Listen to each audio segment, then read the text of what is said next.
The road we're on is paved in Garth. Come along on the journey as we explore Garthology. Think of it more as a conversation. I like that. So if this is truly a conversation, then I say let the conversation begin.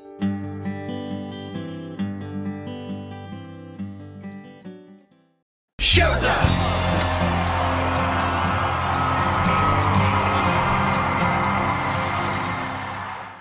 Hi guys, it's Deb. And I'm Pete. And I'm Jess. Welcome to a very special episode of Garthology. This is Season 2, Episode 4, and is being released on February 7th, 2021, which is Garth's birthday. In honor of his special day, we are going to discuss Garth songs that have inspired each of us personally. In addition, we also asked our listeners to provide stories of how Garth and his music has inspired them.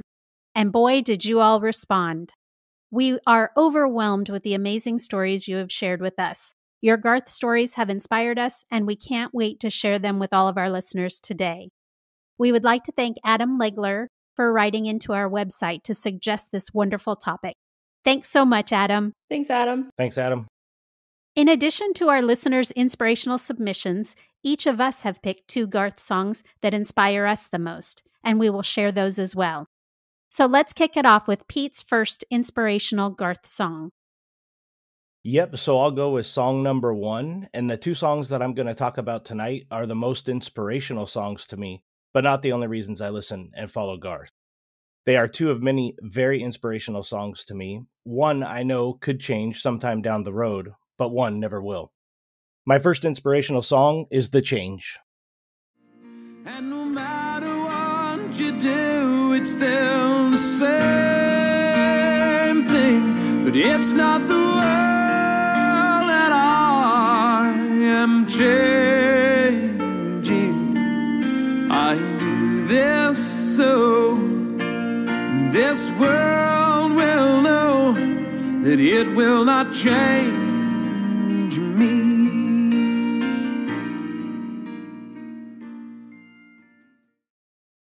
In our world, we unfortunately see a lot of really tragic things, but we also see a lot of great things as well. April 19th, 1995, our nation witnessed the Oklahoma City bombing on the Alfred P. Murrah building in Oklahoma City, Oklahoma. I was a few months short of 16 years old, and that honestly is the first memory I have of any type of attack on our nation, foreign or domestic. I remember so much of that on the news, and it was there for the longest time. Fast forward to March of 1996, and Garth will release a song known as The Change. The Change was written by Tony Arata and Wayne Tester. We have spoken high volume about Tony Arata and have mentioned him and the songs he has brought to us through Garth and other artists. It shows you how great of a true songwriter he really is. Almost, if not every episode we record has a song or 2 written or co-written by Tony. The Change was released as the 4th single off the Fresh Horses album and reached number 19 on the Billboard Hot Country Singles and Tracks chart. The song pays respect to the families and victims of the Oklahoma City bombing, and that is the very first inspirational song I can remember that really touched me as a person. There are a lot of ways people can take the lyrics. For me, the lyrics, and when they say, and I hear them saying, you'll never change the things, and no matter what you do, it's still the same thing. But it's not the world that I am changing. I do this so this world will know that it will not change me. Those lyrics are an often reminder to me that I live my life for my wife, my kids, my nieces that I help raise, our happiness and our well-being. And no matter what is going on in our world, I know that if I stick to my beliefs and I work hard, that the world's ever-changing way cannot change me or my path. The music video to this song is very touching to me. It completely makes the lyrics tell the exact story of the song. It gets my emotions in overdrive. It shows that no matter what size, shape, color, religious belief, or profession, when we come against any type of tragedy that we are faced with, we can all come together and get through it. When Garth says that we need to love one another, we really do. And like this song and lyrics and the music video shows, we can. That is why this song is so inspirational to me. It's proof that as long as you believe in what you show and what you do, that no matter what the world's outside pressure is to change that, the world cannot change you. That's my thoughts on my first inspirational song. Jess, what are your thoughts on that song? You know, this is such an inspiring song. It's such a great reminder to stand your ground and never let outside influences drag you down. And I love the line that says it's like trying to stop a fire with the moisture from a kiss. It might be one of my favorite lyrics of all time. It's so powerful, and it just gets me every time I hear this song. And it refers to fighting a battle that seems futile, but it's that spirit of relentless trying and an unwillingness to waver in the face of doubt and negativity that's so inspiring to me. And the song is just, it's a message of hope, but like it says, as long as one person out there has hope for the future or for a change or for things to be better in a given situation, then all's not lost. It just takes that one person to hope for better. And honestly, I needed to hear this song again right now. I really did. Prepping for this episode really lifted my spirits and helped me feel better about the world at large. Because just despite the news and social media, it made me remember that there are millions of people out there that are moved by songs like this one, with messages of love and kindness and unsinkable empathy. And I feel like we picked the right time for this episode. What about you, Deb? Yeah, I agree. I think this was the perfect time for this song. This is exactly what the world needs to hear right now. The video for this song actually devastates me every time I watch it. It's so difficult for me to watch and brings back such vivid memories for me. I was actually admitted to the hospital the day of the federal building bombing, and I went into preterm labor with my first child that day. I was only 26 and a half weeks along, but I started having contractions. But everything turned out okay for us. My daughter's 25 now, and she's wonderful. But to be in the hospital, worried about my own child, and then watching constant news reporting, seeing what happened to those children, it was horrible because it was all that everyone was talking about. And so Garth paying tribute to the first responders and the people that were affected by that bombing, I think it's a real tribute to the resiliency of our country. It was a dark day for us then, and we've had other dark days since then. But Garth's message is, like Jess said, it's one of hope, and it still rings true today when you consider some of our country's recent events. Garth's message is that we will persevere, we will become stronger, and that by saving just one person, we can save ourselves. As long as each of us believe and remember that love and mercy still exist, even if there is hatred in some, if we remember that, then this world can't change the good inside of each of us. And that, to quote Garth, as long as one heart still holds on, then hope is never really gone, just like Jess quoted. To me, that's the most important thing we can remember right now, especially.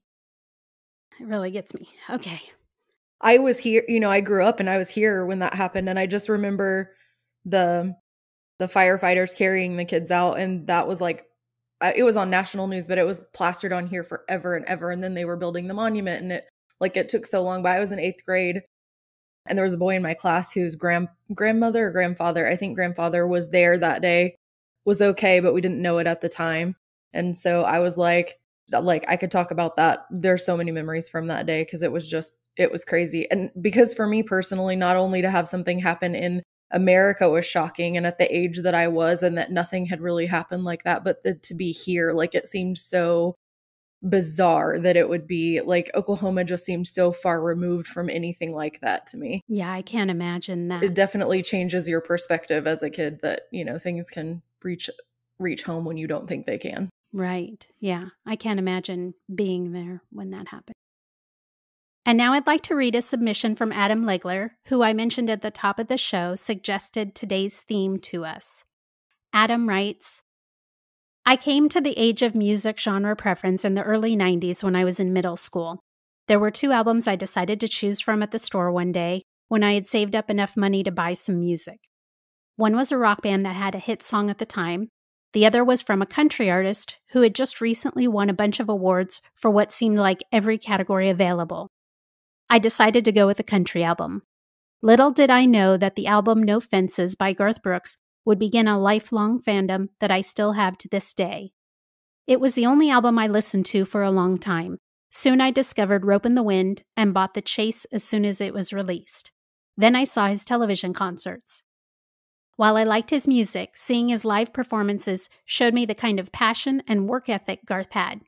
especially when he sang songs from his albums that I really didn't have a special interest in, that all of a sudden I fell in love with because of how he sang them live. But it was more than just being an over-the-top fan that my friends and family know me as today. It inspired me to do my best, whether I was listening to Garth's music on the way to a sporting event I was participating in or a job interview. I have always found comfort and inspiration from this guy out of Yukon, Oklahoma, that I just happened to choose to listen to as a 12-year-old middle school kid. Like many people of the time then, I became a country music fan because of Garth Brooks. I have since been lucky enough to see him live 7 times, as well as experience the lows and highs of his retirement, then his return to the country music scene, along with getting a question answered personally by him on his Studio G that he does on Facebook every Monday. And it's amazing how inspired I can get from watching the A&E documentary, The Road I'm On, or one of his 90s concerts, or listening to his live albums. It either takes me right back to that time in the 90s when he was the hottest thing on the planet, or is like I'm listening to it for the first time again. And finally, what's even more amazing is the thousands, if not millions, of other fans who feel exactly the same way. We feel that same way too. Thank you so much again, Adam. Yeah, Adam, thanks. Thanks, Adam. So that's going to do it for my first inspirational song and a great story from Adam. Jess, I can't wait to hear what's your first song. What do you got for us? I chose as my first song something maybe a little bit different than you would expect, but I chose Belleau Wood. Others voice joined in until one by one each man became a singer of the hymn.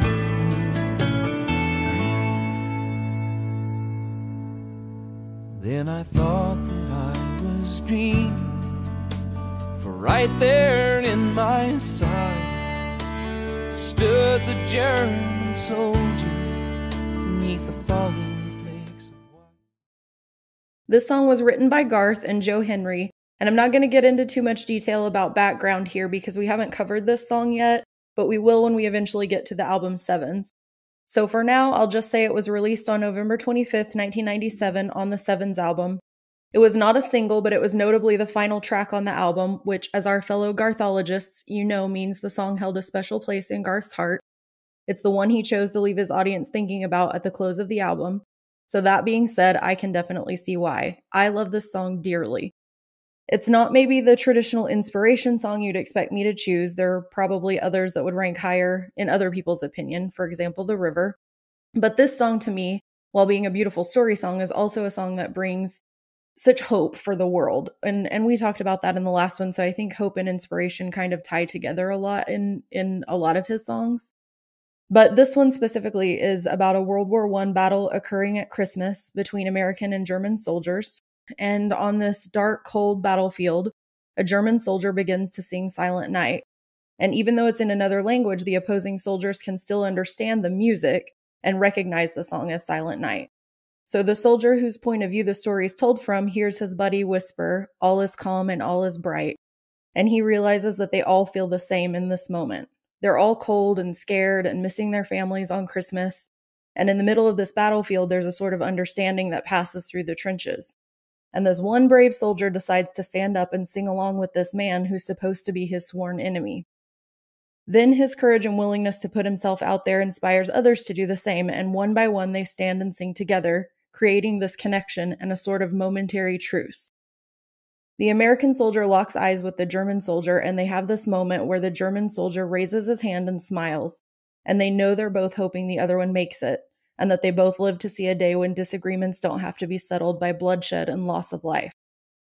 I think sadly there will always be war and strife, but to me the idea that two sworn enemies can connect amidst a battle and find that they really fundamentally want and need the same things fills me with such a sense of hope, because countries and governments and dictators send men into battle, but at the end of the day, it's individuals out there in the line of duty.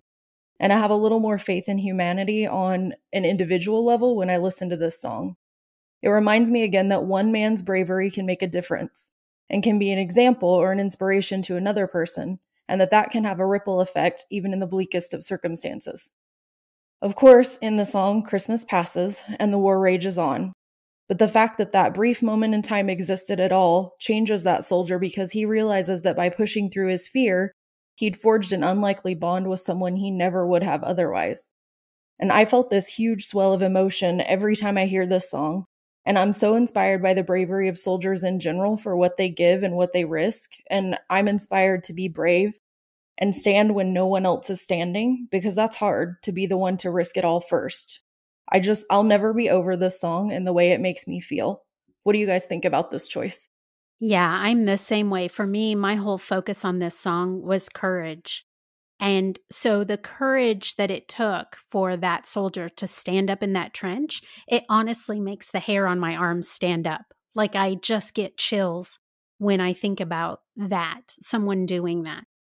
And when the battle starts again, and quoting the song, "The battlefield where heaven stood was blown to hell again," that line just hurts me to my core. Like I struggle sometimes to listen to this.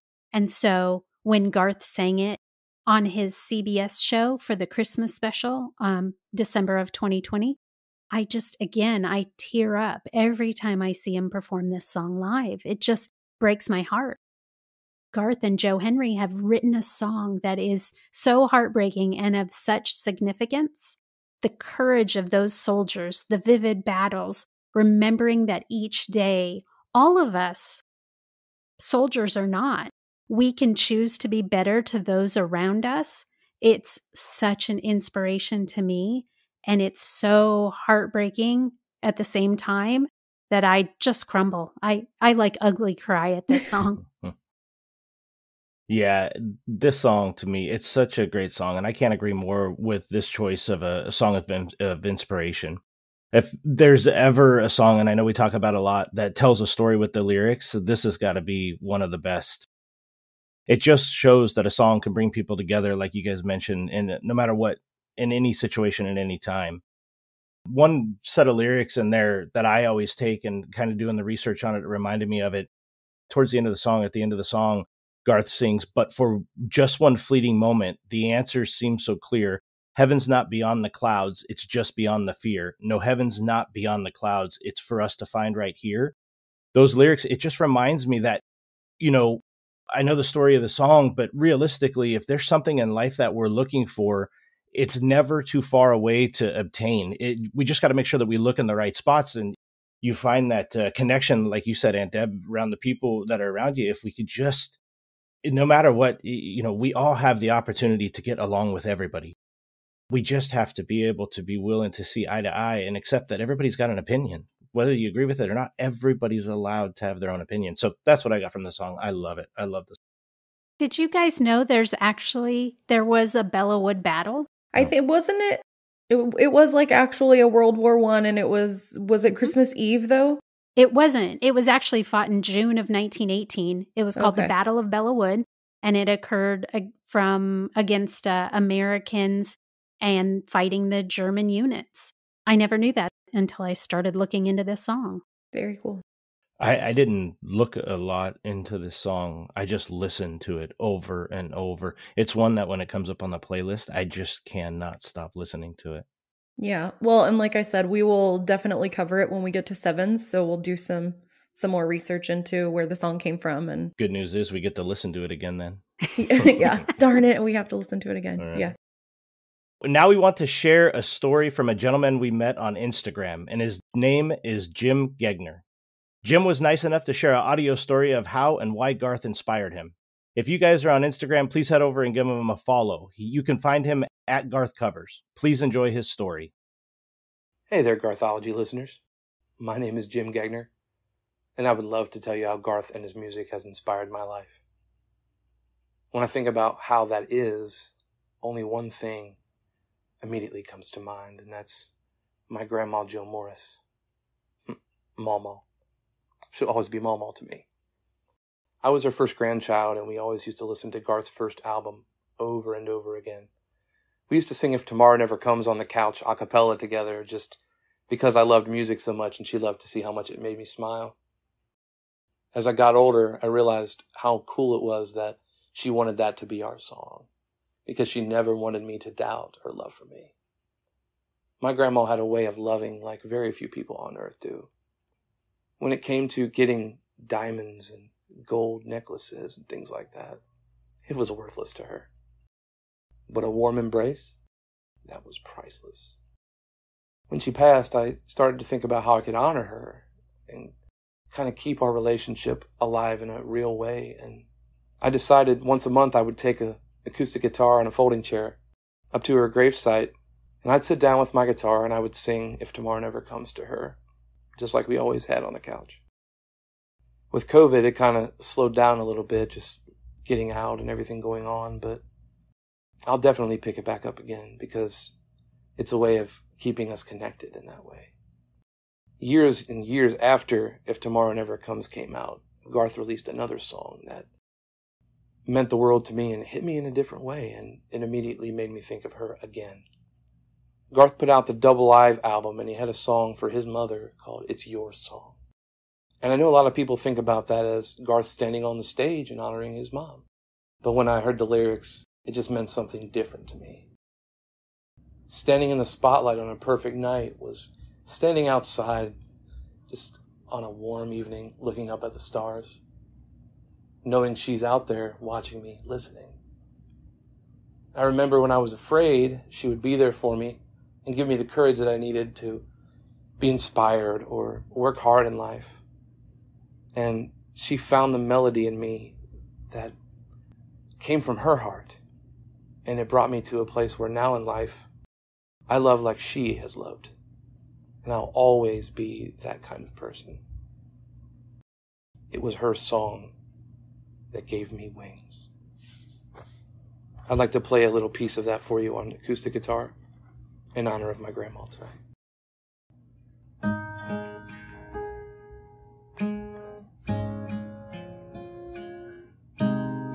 Standing in the spotlight on such a perfect night, knowing that you're out there listening. And I remember one time when I was so afraid, didn't think I had the courage to stand up on this stage. Then you reached into my heart and you found the melody. And if there ever was somebody who made me believe in me, it was you. It was you. It was your song that made me sing. And it was your voice that gave me wings. And it was your light that shined, guiding my heart to find this place where I belong. It was your song. It was your song. Thanks to Garthology Podcast for the opportunity to share this with you guys. Tell the people that you love them. Thanks for that story, Jim, and that beautiful song. And on that note, we're going to pass it over to Deb with song number 3. When asked to name an inspirational Garth Brooks song, instantly I thought of Standing Outside the Fire. There's this love that is burning deep in my soul, constantly yearning to get out of control, wanting to fly higher and higher. I can't abide standing outside the fire. Standing Outside the Fire was written by Jenny Yates and Garth Brooks. The song was on Garth's In Pieces album and released as the 3rd single on December 13th, 1993. We haven't discussed this album yet, so we will dig more deeply into this album and the background of this song on a future Garthology episode. The reason this song is such an inspiration to me is because this song truly has had an actual impact on my life. It has inspired me to strive to be more myself. I don't always succeed, but I do try. It has shown me that you have to be willing to get outside of your comfort zone. You have to dance within the flame, no matter how scary it might be. The truest example I have of the inspiration this song has given me is our very podcast.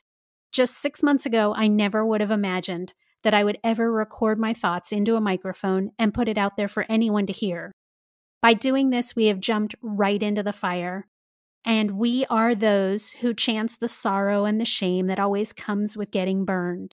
So here the three of us sit today, recording another episode, willing to put our thoughts out for others to hear and react to, asking for feedback and accepting it, good or bad, and interacting with those we've never met to discuss a man and the people that he works with because we admire them and their talent enough to take the time to do it. 6 months ago, I didn't know anything about recording a podcast. Now I understand mic techniques and sound levels and marketing a podcast and structuring themes, and am completely self-taught on editing 3 different audio tracks, adding sound, and producing a podcast. All 3 of us have worked hard and we've taken risks to do this. If that isn't being tough when consumed by desire, then I don't know what is. We have taken Garth's word to heart. He has inspired us and given us courage to jump right into the flames. As my favorite line in this song says, "There's this love that is burning deep in my soul, constantly yearning to get out of control, wanting to fly higher and higher. I can't abide standing outside the fire." I encourage everyone listening to find that love burning within you and don't stand outside the fire.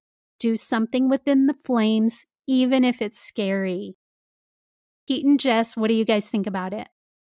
Yeah, my thoughts on Standing Outside the Fire, again, a song that just encourages you to be you or me to be me. Songs like these really hit home for me. When I was a youth, I tried so hard for so long to be something that I wasn't, and I just wanted to be accepted. After a while, I became what I was not, and I almost ruined my entire life. And that's why songs like this have so much meaning behind me, and they mean so much to me, is because you were put here to be who you are, not who you are not. And if, you could find a way to, I guess, advertise your true self to others, people are going to accept you. The music video to this song might touch me more emotionally than any other music video ever out there. From the beginning, when the kid signs up for the track and field team, I find myself rooting for him right off the bat. I find myself pulling for him while he trains, and there's a sense of pride that I take even in my heart when he starts the race. But when he falls, my heart ends up in my throat. And every time, and every single time that he gets up and finishes that race, my eyes start to leak. And I'm not sure if they're tears or I'm allergic to the ending, but I end up with so much pride for that young boy because it just shows that if you really, really put yourself to what you want and, if there's a goal to achieve, you could do it no matter who you are, what it is. If you work hard enough, you could achieve whatever you want. Just stay within yourself. So, yeah, I love the song. I love the video. Jess, what are your thoughts? To me, this is a classic inspiration song. This might be probably the most inspiring song, right up there with like We Shall Be Free. And we covered that a lot in the last episode, so none of us purposely chose that song. But to me, these are right up there if you're listing like the top 5 or 10 Garth inspiration songs. This song's all about taking risks and putting your heart on the line and giving life everything you've got. And like Pete said, this video is amazing. It's one of my favorite videos probably ever. And it definitely makes me tear up at the end. And as an aside, my favorite part of this song when Garth sings it live is when he says, "We call them weak." And he yells it out differently than you would normally sing it because he just gives it everything. And even in that, even in the way he gives the performance, everything he has is inspiring to me. And Barclay Huber writes in and gives us a great example of this in an email he sent to tell us how Garth inspired him. He wrote, "I've been a Garth fan since the first album. I've seen him 8 times and want to see him many, many more. He's an artist I look up to as he's such an open book with his life and his love for his fans is amazing. He's on my bucket list to meet someday." And I think you're in good company there, Barclay. And like you said, the way Garth is such an open book with his life is so inspiring. So thanks for the email, buddy. We appreciate you. Yeah, thanks, Barclay. Thank you so much, Barclay. We really appreciate it. And I agree, Jess, like it hurt me to not talk about We Shall Be Free. Right. I know. But we did talk about that in the last episode so much that we just couldn't include it here. Yeah. So that wraps it up for Standing Outside the Fire. Let's go over to Pete for song number 4. Song number 4, and my most inspirational song, is The Dance. I'm glad I didn't know the way it all would end, the way it all would go. Our lives are better left to chance. I could have missed the pain, but I'd have had to miss the dance.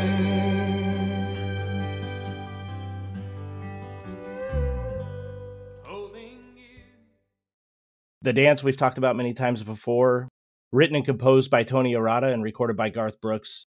It was the 10th and final track off the self-titled debut album. It was released as the 4th and final single in April of 1990. It is considered by many to be Garth's signature song. I know, for one, I'm starting to have somewhat of a man crush on Tony through all of the research we've done. He is a part of almost all of my favorite songs. This song is the absolute most inspirational song to me. As soon as Dave Gant hits the ivory and I hear the intro, my entire mindset goes blank, and I am fully focused on every lyric of every second to this song. I can't even tell you a time I remember listening to the song without getting goosebumps. So we have briefly mentioned my youth and the trouble I was in. To be honest, I'm not sure how I got to where I am today, where I was headed then.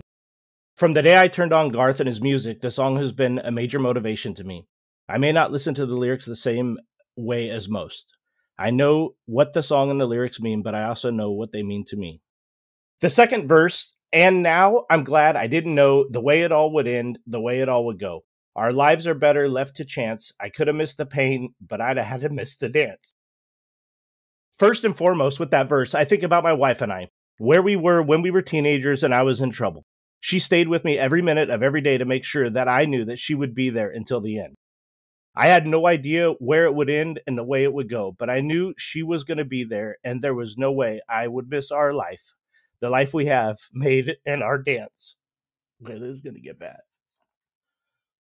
I have never shared this with anybody, so please excuse me if it gets a little more difficult than it has been. I can't do it. You can do it. I lost my grandma Josephine when I was... I lost my grandma Josephine when I was 23 years old. At the time, I was out of trouble and really working hard on making my life for me and my wife. The day she passed, I had a little bit of a meltdown, but I remember hearing the dance that night. From that time forward, every single time I hear the dance, I can see my grandma looking down on me and being very proud of the dance I'm dancing. Something tells me that she'd be very proud of me. My dance has been a little bit different than some. It's been my life. I could have missed some of the pain, but there's no way in hell I was going to miss this dance. In 1994, Playboy actually did an interview with Garth, and he said, "Unless I'm totally surprised, the dance will be the greatest success song we will ever do. I'll go to my grave with the dance.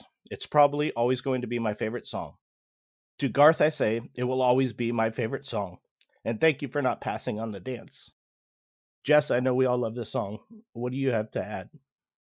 This is one of the most inspirational songs out there, I think, across the board, not Garth songs, but just in general. And I think people from any genre of music would agree with that. If you took like the top 5 inspirational songs probably in current history, it would have to be on that list, if not at the top of the list.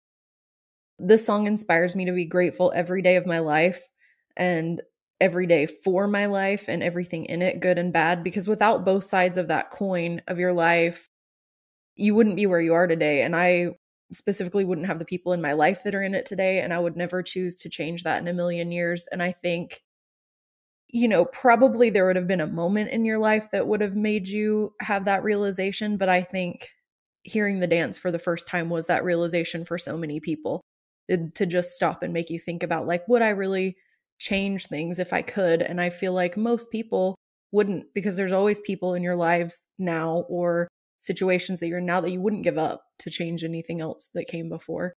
And I think the fact that Garth was able to take those words and put it with music that's so touching and send it out there for millions of people to have that moment of realization was amazing. And I think he's probably right. That will probably always be his biggest, most influential song. And I think what a proud thing to have at, you know, at the end of your career and at the end of your life, if you got to say The Dance was yours, that's a pretty awesome thing.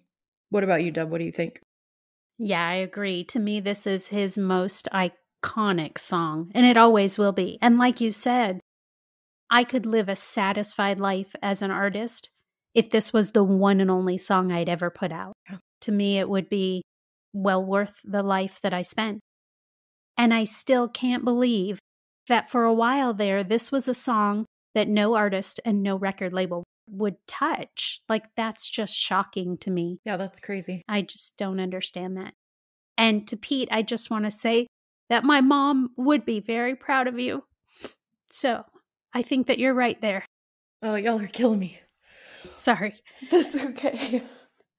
So I found this quote from Garth, and I think it sums up this song to me. To a lot of people, I guess The Dance is a love gone bad song, says Brooks, which you know that it is. But to me, it's always been a song about life, or maybe the loss of those people that have given the ultimate sacrifice for a dream that they believed in, like the John F. Kennedys or the Martin Luther Kings, the John Waynes or the Keith Whitleys. And if they could come back, I think they would say to us what the lyrics of The Dance say. And that, to me, just sums up this song perfectly.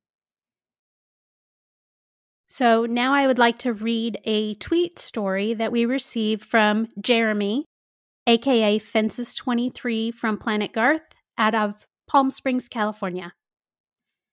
This is something that I've been thinking about recently. Why am I such an avid fan of Garth Brooks?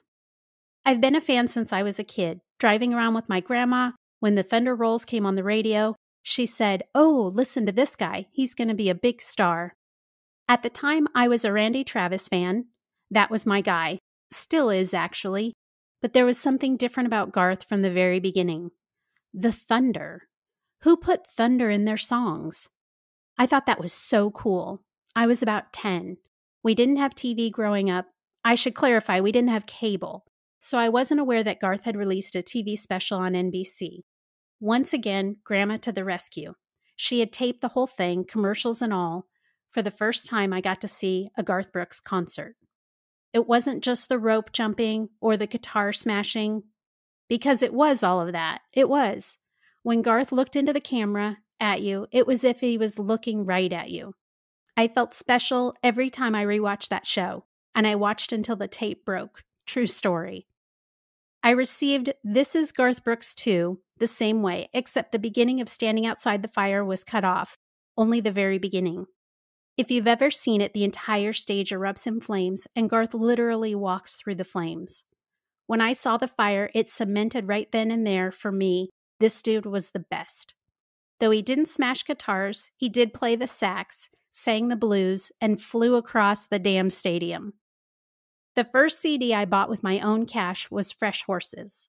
I didn't have a car yet and had to wait for my mother to get off, so I sat in this cafe and read the lyrics of the songs, trying to figure out which were fast songs and which were ballads. When I got my car, it became the lunch car, and when Chris Gaines came out, I had black friends tell me they better not become country music fans because of that record. They did. Garth fans anyway. Rest in peace, Mikey. When I met my future wife, I introduced her to Garth Brooks music, and To Make You Feel My Love was the song we were married to. As it was impromptu ceremony, the only copy of the song I had was on the double live album, and we forgot to hit repeat, so we were also married to that summer. That's awesome. As a kid, we didn't have the means to attend a Garth tour, so I didn't see him live until I was an adult, and he opened the BOK Center in Oklahoma. I alone took a red-eye flight from San Diego, arrived too early at my hotel, and had to sleep in the lobby until the concert. It was amazing, of course. More Than a Memory was the single, and performed live was off the chain. I sat and cried at unanswered prayers. I had heard the recordings, but to be there, I was in awe of those voices singing so pretty to this song. It was beautiful. I finally got to take my wife to a show during the LA Fire Run and introduced a friend to Garth's shows, and she said it was the best concert she'd ever been to, despite not knowing his music. My kids, now teenagers, got to see him during the stadium tour. I'm telling you, to watch them watch him the way I know I watch him was truly magical. My son, very reserved and quiet, stood with his arms raised, almost in praise the whole show, and couldn't talk the next day. For me, it was the greatest show. To experience Garth with them is something that even now will bring tears of happiness to my eyes. And then he says, I know, man up. But none of this explains why. Why do I obsess over Studio Gs? Why do I go out on Black Friday for Blame It All on My Roots? Why do I have 15 copies of Double Live, 6 copies of No Fences? Why did I have to buy the vinyl first? I didn't realize until recently when I was listening to SiriusXM's Garth A to Z show, where they played all Garth's songs in order and he spoke about a lot of them. I realized I like him. Not the performer, not the singer, the guy. I like the person Garth Brooks is. I like that when we saw him on my birthday and he saw my sign, he screamed happy birthday in the middle of a song. I'm a 40-year-old dude fangirling over this moment. He could have waved. He could have said nothing, but he didn't. He made my 38th birthday unforgettable. I like the guy. I like his manners, the fact that he was a mama's boy. Of course, I like the music the guy makes. The songs are me. Victim of a Game, even as a kid, struck a chord with me, as did Wolves. Against the Grain on Rope in the Wind is me to a T. Many nights alone on the ship, I played Cold Shoulder. Sevens is my jam all the way through. I Didn't Have to Wonder is a song I try to write every day, and he didn't even write it. When There's No One Around is my depression song. Do What You Gotta Do is my fight song. Why Ain't I Running made me stop looking and see what was right in front of me. Chris Gaines is my writing album. I turn to Garth Brooks like people turn to their friends, to Facebook. If anything happens in my life, Garth is there. When I was 17, I found this site online, Planet Garth. I thought it was the official site. It wasn't. It was people like me professing their love for the man. I didn't post for many years. I just watched and got to know the players. When I did contribute, I found an online family. I call them family even though I know few names. We are respectful. Yeah, we disagree sometimes, but that site was love. Nothing but love. It's gone now, and I miss my PG family, but that's what the dude fosters. Love. GB is ingrained in my everyday life, has saved my life many times. I've never met the guy, probably never will. If I ever do, I just want to hug him and say thanks. Thanks for being a real dude. Thanks for being a guy we all want to be.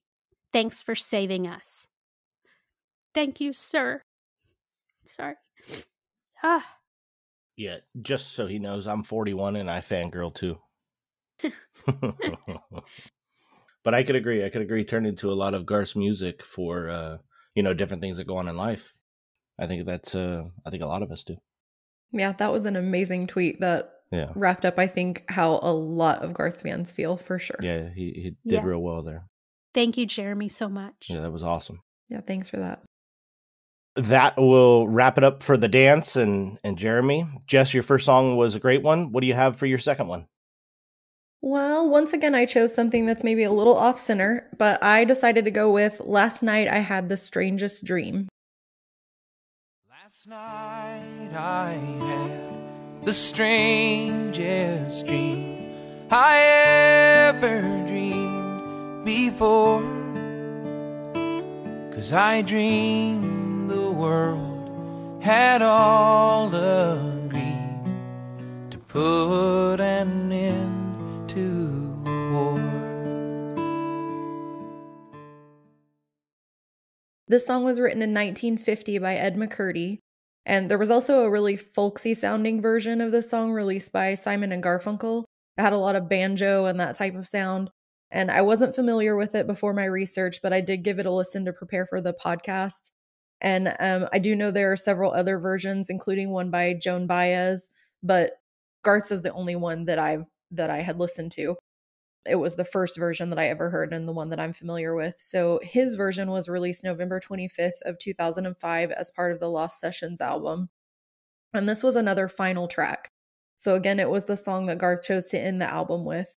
It's a song about waking up from a dream where the world's at peace and there's no more war.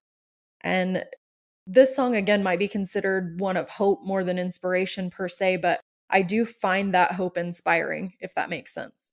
So just hearing an artist that I love so much release a song about hoping and visualizing for a peaceful future inspires me to keep that hope alive too. Things will never be perfect, but how does the saying go? Shoot for the moon, even if you miss, you'll land among the stars.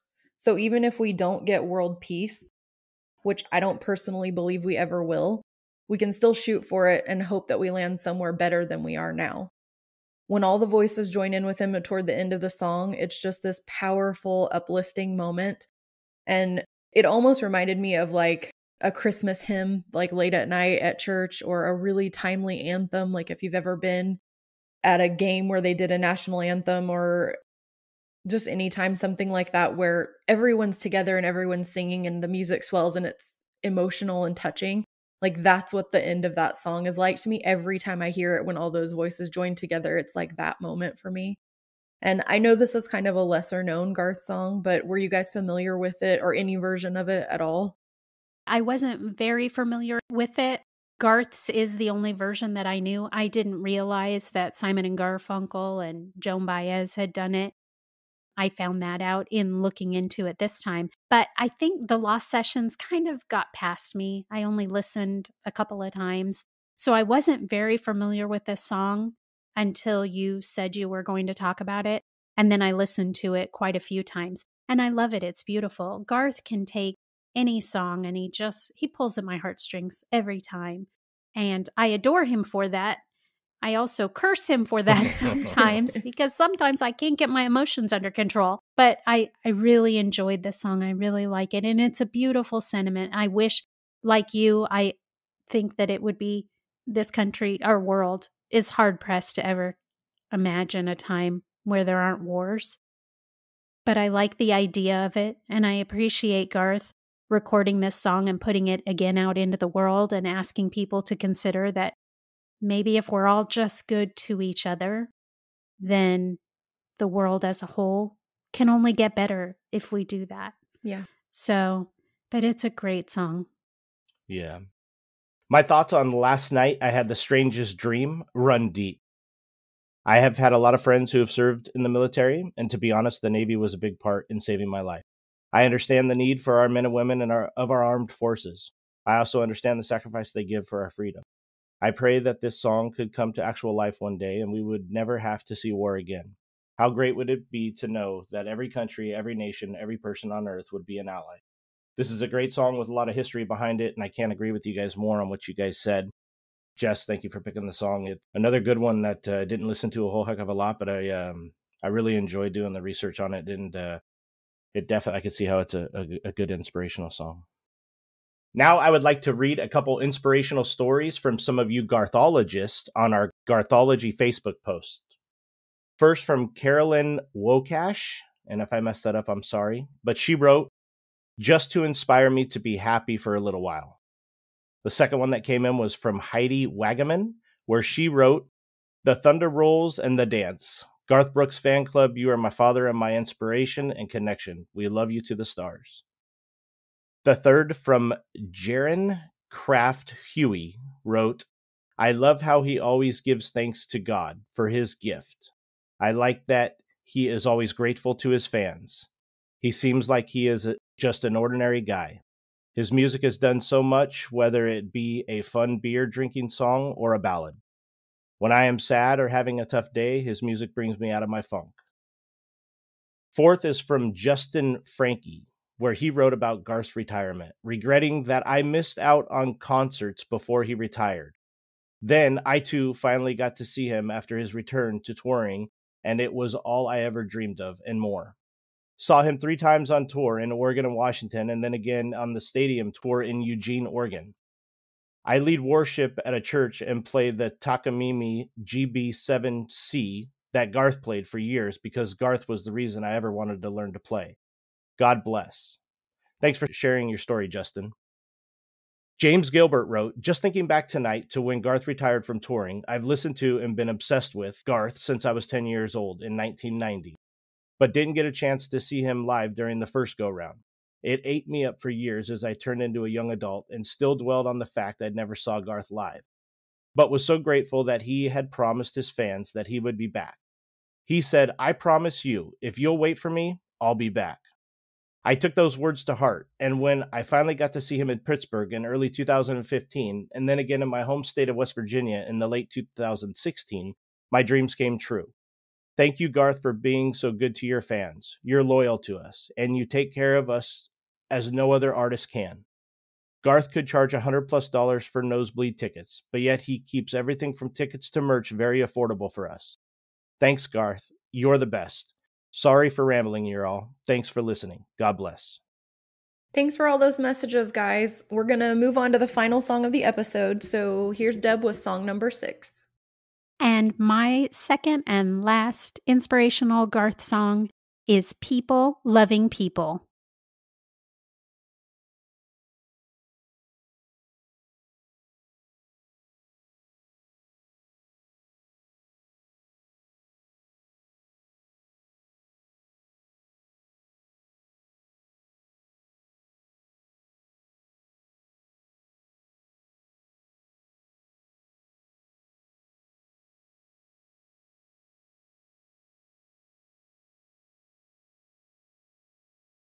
People Loving People was released on September 3rd, 2014, and was Garth's first single from his 11th studio album, Man Against Machine.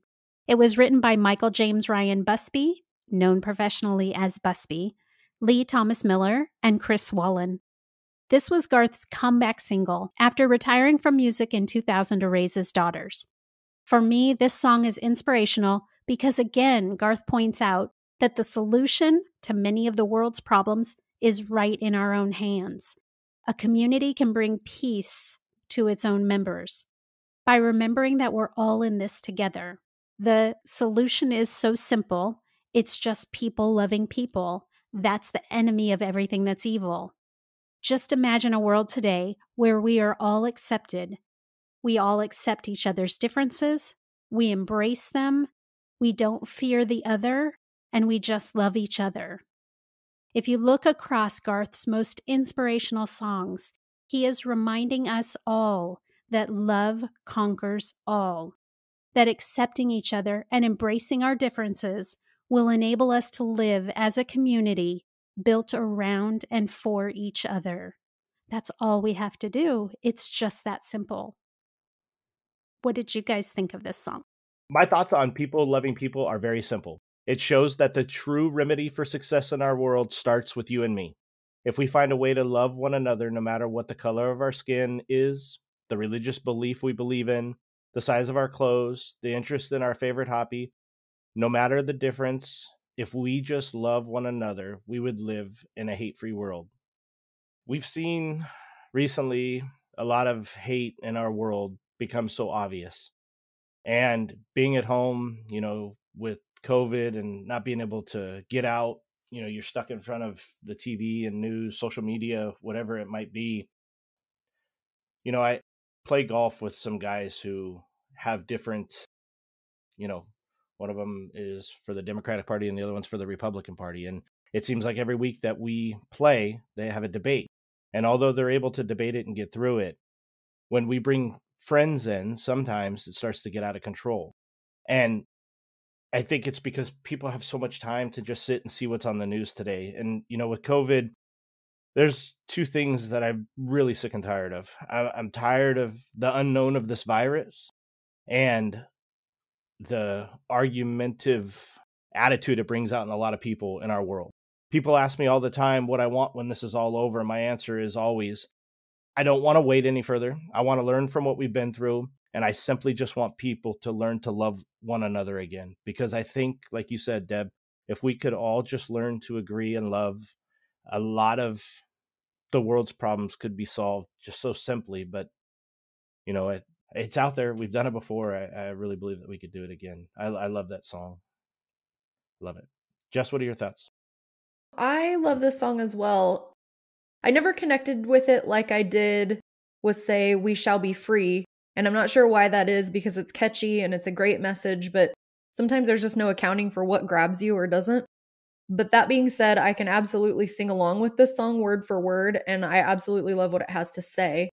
It's a similar message to The Change. You know, the song, there's a line in it that says, one can't make a difference. But the song argues that it's the individual, the people-loving people that will change the world. And I love that. Musically, there's a part in it that I love, and it's the whoa that reminds me of the chorus of a song by Winona Judd called You Can't Go Home Again, which is a very sentimental song about home and childhood and the inability to ever really get back to those moments. So every time it gets to that part of the song, I get a little pang of emotion, and I think it's due in part to that connection. But overall, the music in this song's up-tempo and fast-paced, and it moves the song along really well. I just love that throughout his career, Garth has continued to put these types of positive, inspiring songs on his albums.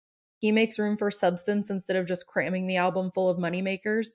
And not only do I love that, but I respect that. It's not to say that a song can't be sociologically substantial and a moneymaker, but I appreciate that that doesn't appear to be why he chooses a song or not. And I don't think that that can be said for everybody. So I like that the message is more important to him than the money. But I love this song. And I feel like if everyone listened to this song and made it their anthem, this world would be a lot better place. I agree. Agree 100%. Yeah. So we have one more inspirational story sent in by a listener that I'd like to share with you all. Devin Richwine sent us this great email, and I'm just going to read it to you guys really fast. He says, "My name is Devin Richwine, and I'm from Portland, Oregon, and here's my Garth story. When I was 4 months old, we were on our way to Kansas to see family, and as we were leaving Corvallis, Oregon, we had breakfast at McDonald's, and for some reason, my dad got the No Fences album with his sandwich on cassette. So one day we're driving, and I got really fussy, and my mom popped the cassette in, and as I first heard Garth's voice, I stopped and was dancing in my car seat, but as soon as the cassette was over, I would get fussy again. My parents played that cassette so many times to the point we ruined the cassette, so once it was ruined, I was fussy the rest of the trip. I started getting CDs when I was 6 months old because that was the only thing that kept me happy. I got my first Garth t-shirt when I was 2 and started collecting merchandise. I also have severe autism and bipolar, and Garth is not only a motivator for me, but he taught me how to live my life. I have been to 2 Garth concerts, Portland and Tacoma. Best 2 days of my life. I really hope to meet him someday, hopefully this summer. My ultimate dream is to meet Garth with my best friend Cody in Seattle. Cody's birthday is July 24th, which falls on a Saturday this year. Devin." Well, Devin, thank you so much for sharing that with us, and I certainly hope you and Cody get to meet Garth someday soon. That would be great. Yeah. Wouldn't that be awesome? You know, it'd be even better. We all did it together. We could take Devin Right. and his buddy. We could all do it. That'd be fun. Yeah, it'd be awesome. Okay, well, that wraps up this episode of Garthology, and we really appreciate you guys tuning in. I hope that these stories have touched you as they have obviously touched us. And just remember what Garth has taught us. If we all love each other, this world will be a better place. And now let's go into breaking news. Breaking news. It was recently announced that Garth Brooks is one of the Lifetime Artistic Achievement Award honorees at the Kennedy Center Honors this year, which is super cool. After being canceled in 2020 because of COVID, the Kennedy Center Honors announced that they would again hold festivities in 2021, although this time it won't be one big splashy event the way the years past have been. The 43rd Honors Gala will be modified to meet safety protocols, with a series of smaller events for reduced audiences to take place over the course of a week beginning May 17th. The other honorees include choreographer and actress Debbie Allen, singer-songwriter and activist Joan Baez, who we mentioned earlier, violinist Midori, and legendary actor Dick Van Dyke. That's quite a crowd to be recognized among. Yeah, that's pretty cool. For sure. So let's go over to Pete for shout-outs. Shout-outs. Yes, this week's shout-out goes to Gary Brown. Mr. Brown, this past week you visited our Facebook page and let us know how happy you were that you found the Garthology podcast and how well we were doing. You didn't just do it once, you did it twice. We love that we are helping you learn about Trisha as well, and we cannot wait for you to rewatch Jag and let us know your thoughts on the 6 episodes Trisha was in. Sir, we appreciate the support and the interaction. Thanks, Gary. Thanks, Gary, so much. You're awesome. Thank you. Be sure to visit our website at garthology.com and leave a comment on our blog page or submit a show idea. And don't forget to sign up for our newsletter at the bottom of each page. Remember to subscribe, download, rate, and review us on your podcast platform of choice. And be sure and share us with your friends in low places. Yeah, and speaking of friends in low places, our social media accounts, which have been super active the last couple of weeks with all of you guys writing in, it's been really fun to read what you guys have wrote. So if you guys can continue to do that, that would be great. If you're looking for us on Facebook, you can find us at facebook.com/GarthologyCast. And if you're on Instagram and Twitter, we are at GarthologyCast. While you guys are there, if you could like, share, tweet, retweet, share our post in your story. We love the interaction. It really helps us, and we appreciate you guys taking the time to do so. Thanks, guys. Next time on Garthology, we're going to be focusing on a story that's near and dear to us. For any of you Garthologists who've been listening since the very beginning, you might remember way back in the first episode, us mentioning that Pete has a very cool story about how Garth became such a huge influence in his life, and how someday we'd be sharing that story with all of you. Well, friends, the day has arrived. So for any of you who feel like Garth has impacted your life in a very real and profound way, this is your episode. And you might find a kindred spirit in our buddy Pete. We're really looking forward to this episode, and we hope you are too. So please tune in on February 17th for Season 2, Episode 5. Until then, this has been Season 2, Episode 4 of Garthology, and I'm Deb. I'm Pete. And I'm Jess, and we'll see you guys next time. Bye! Bye, everybody. Bye, guys. Finish it! Finish it!